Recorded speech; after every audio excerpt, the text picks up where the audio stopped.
In this video, you'll see how to make nut-free French macarons. This recipe was created by the lovely Peyton Ty, my great niece, who is very passionate about baking.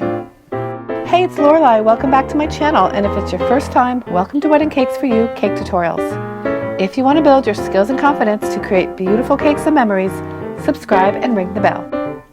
Peyton's nut-free French macarons begin with 2/3 cups of unsalted raw sunflower seeds.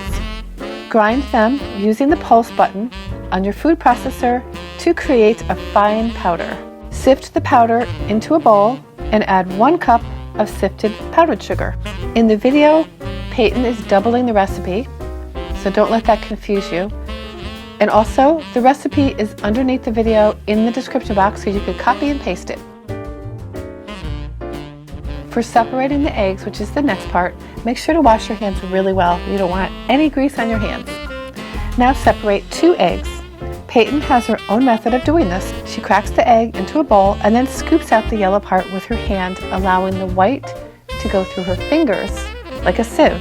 Use the whip attachment on your mixer. Place the egg whites into the bowl and mix on medium. While it's mixing, add 3/4 cup of granulated sugar to the egg whites. Peyton uses organic sugar. Now switch the mixer to high and whip it into a meringue. It should look like this. Now for the macaronage. This is the stage in preparing French macaroon shells where the batter is worked until smooth, shiny, and flowing. Cocoa was added to make this a chocolate macaroon. The details for adding cocoa are in the description box below. Now meet Peyton's assistant Tina Ty, also known as Mama, and Peyton's second helper, Zoe.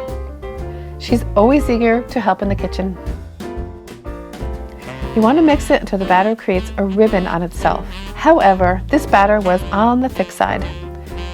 We decided to bake it off anyway and make another batch of vanilla the next day, and they came out absolutely perfect. We'll share them at the end. Peyton's piping the batter onto parchment paper here and then giving it a tap. Let them sit for at least a half an hour. They will form a skin. Now bake the shells for 13 to 15 minutes at 325 to 350 depending on your oven.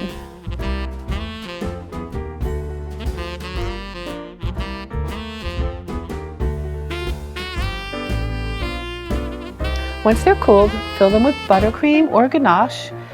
These were unbelievably delicious with caramel buttercream in the middle.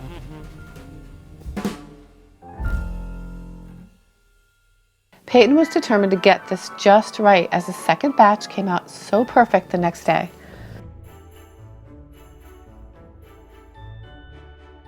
I hope you enjoyed Peyton's debut on Wedding Cakes for You Cake Tutorials. Have fun practicing your macaron skills. I'll be practicing too. Merry Christmas and a Happy New Year from our family to yours.